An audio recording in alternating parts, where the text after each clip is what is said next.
That's the kind of person, that's your House of Rep member. And we are sitting down here. I don't blame these people, I blame ourselves. So. Because what is all of this thing? What is this that you are saying here? Someone just sits there, he cannot even articulate himself. How did he get elected? On what basis? What campaign did he do?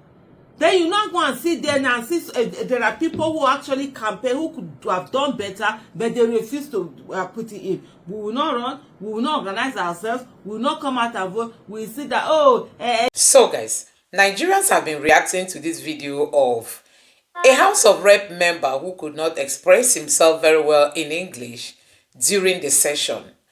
And even the speaker, the deputy speaker, tried putting him through. You need to watch this video. This video has come with so many reactions. People are like, if these are the kind of people we send to make laws for this country, then we are already in a very big trouble. You need to watch this video the way Aisha Yesufu has reacted to it. Just take a look for yourself. By recognition coming from the list coming from the Department of Just say I move for the rescission of my first motion. Okay, of my amendment, yes. I rise to move the motion as the decision move as amended. Thank you, Mr. Speaker. I move to rescind the decision, the resolution of the first motion I move. Okay, Mr. Speaker, sorry, sir. I rise and I move to the issue to recite the resolution of the first amendment moved by thank you. You know, you see some things there, you just get tired. Did any of you understood what he was trying to say? Because I just, okay, I don't, let me allow you watch it. I don't even want to say anything before it will not be like, oh, Aisha has come again. I just couldn't understand what he was saying. And it's just so unbelievable. That's a lawmaker. So how is he making the laws? How does he read whatever it was he amended, whatever it was he brought, whatever it was rescinded, whatever it was that? I don't get it. Even if you don't know these things, at least he has gone to school small now. Write it in book. And then the way you pronounce it, write it in a paper, hold the paper and read out the paper. It's allowed everywhere. You don't have to read something off your head. You don't have to say it off your head. It's not everybody that can talk or speak off their head. So you find a lot of people, they read. And even in this, so as not to even make mistake or anything, you read, because this is about law. That's the kind of person, that's your House of Rep member. And we are sitting down here. I don't blame these people, I blame ourselves. So we sit down here, we will say, oh, we are not doing politics. I don't want to be this. And when I'm talking, I'm not just talking to you alone, I'm talking to myself alone. Selfishness. Oh, I love to travel, I love to do my thing. I don't want to be bothered about this thing. I don't want to run for election. I don't want to do this. I cannot do this. This is how we got here. And then these people are going to control, ruin our lives, do everything. Not just our own, our children's own, our unborn generation. Because what is all of this thing? What is this that you are saying here? Someone just sits there, he cannot even articulate himself. How did he get elected? On what basis? What campaign did he do? Then you not go and sit there and see there are people who actually campaign, who could have done better, but they refuse to put it in. We will not run, we will not organize ourselves, we will not come out and vote. We will see that, election doesn't matter. If election doesn't matter, will politicians be buying votes? If election doesn't matter, will you see them running up and down campaigning? If votes don't count, would they buy votes? Do you think those people like to spend money? They wouldn't buy votes if votes don't count. They will sit down where they are and not do anything and save their money and be doing it. The fact that they are buying those votes, that means votes count.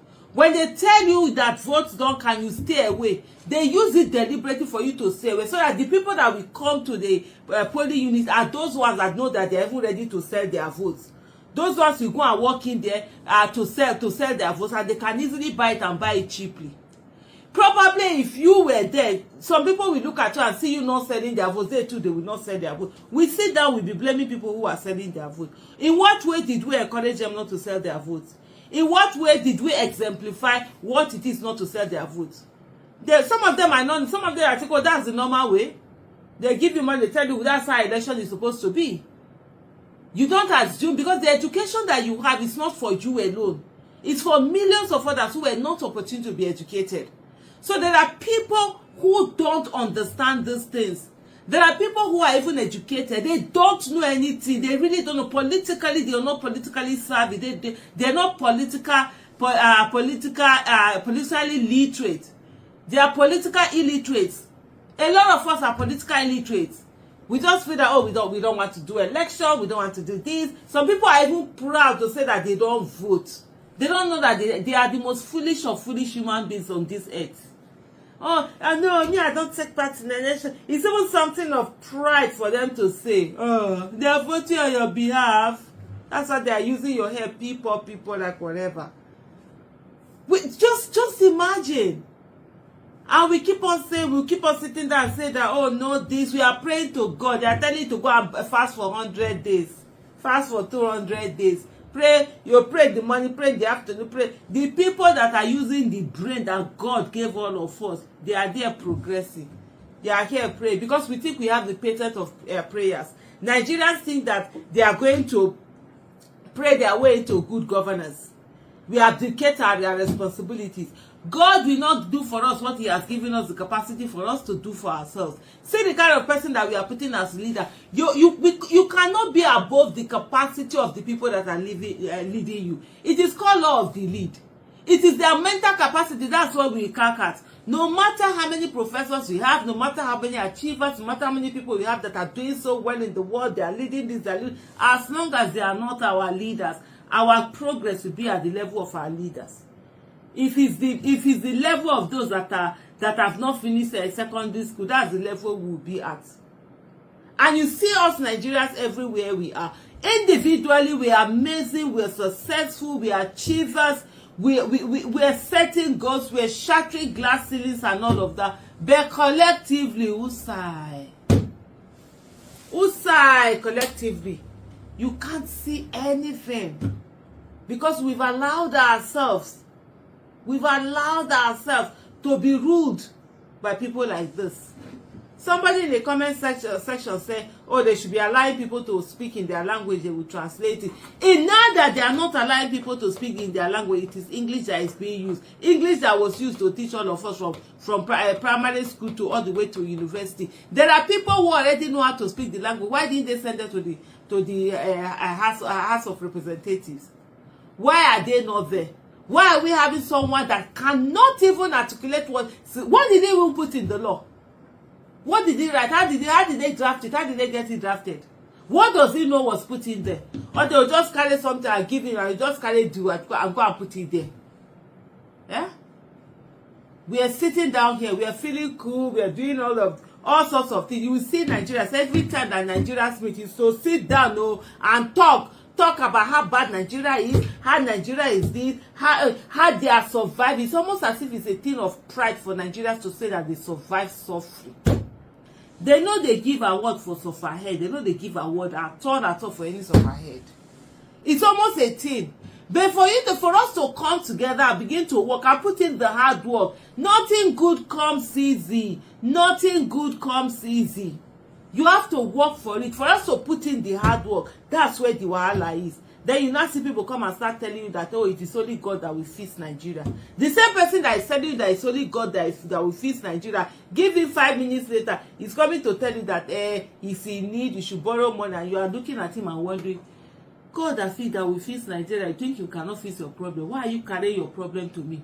Why are you not just sitting down in one place? Sit down in one place and do nothing and say that God will fix Nigeria. God will not do for us what he has given us the capacity for us to do for ourselves. And that's why God gave us brains. They gave us brains for us to use to solve our problem. Not that we abdicate our responsibility to God. And those same people, they are the first one that you see them, they will jump on. They know how to fight for God and leave their fight to God. So guys, these are some of the things that when Nigerians look at it, they keep wondering if it even worth it going out to vote during elections. Because you just keep wondering, how did this man get into power? How did he campaign? How did he, engage with his followers? How did he finally emerge as the winner? And now he's sitting on the House floor, making laws for Nigerians. What kind of laws would this kind of man be making? I mean, what kind of bills will he be pushing? You know, somebody who can't stand up and express himself if he's being taught on how to make simple statements. Common statements are those kind of statements are very common on the floor there, you know, because these are languages they speak all the time. And since he got there, he has not been able to like master it for himself. Now he's just turning to become a disgrace to Nigerians. You see what we are saying when it comes to leadership in this country and putting this country back on track. We need credible people. We need people who will, you know, have conscience, and that patriotism, you see it in them. If Tinubu was to be a patriotic leader, it wouldn't have taken Tinubu anything to tell the INEC chairman to at least step down, because there is no way INEC chairman will conduct any election Nigerians would believe in this country. I'm telling you, there is no way the INEC chairman, especially if the opposition wins. I mean, if the powers that be are the ones that will win that election, there is no way Nigerians will be comfortable with it. We have an INEC chairman that conducted the most controversial election in Nigeria. And even till today, they keep conducting controversial voting elections in Nigeria. And we still have the same person who is planning, intending, looking forward to conducting 2027 presidential election. And the Tinubu's government is not even thinking that how is the world going to look at these elections. You know, the Tinubu's government is not thinking about all that. So guys, it's really, really so sad seeing what is happening in this country and the way these people are taking us for granted. Somebody will just walk out from the bush and tell us it's my turn. And with INEC, the judiciary, the police, and all the talks that they use, they will end up finding themselves in Aso Rock. Now, look at what is happening. This man was elected. The question remains, how was he able to campaign, you know, to his people? How was he able to convince them that he's the right man for the job if he can't make simple statements? Anyway, let me know what you think about this, but it's really so sad seeing this, and it has been trending on Twitter. You know, we are living in a global village today. Everybody sees whatever is being posted from anywhere you are. So people will just be wondering, this is the kind of person Nigerians have, you know, sitting and making laws for them. It's really, really so sad. When we have our professors, we have some of our PhD holders, some of our first class holders, you know, riding Okada. Now we have people like this making laws for us in Nigeria. It's so sad, you know, seeing what is happening in this country. Let me know what you think about this in the comment section below. Please don't forget to subscribe to the channel, turn on the notification bell. Please give this video a like so that YouTube can recommend it to others. And drop your thoughts in the comment section below. Thank you.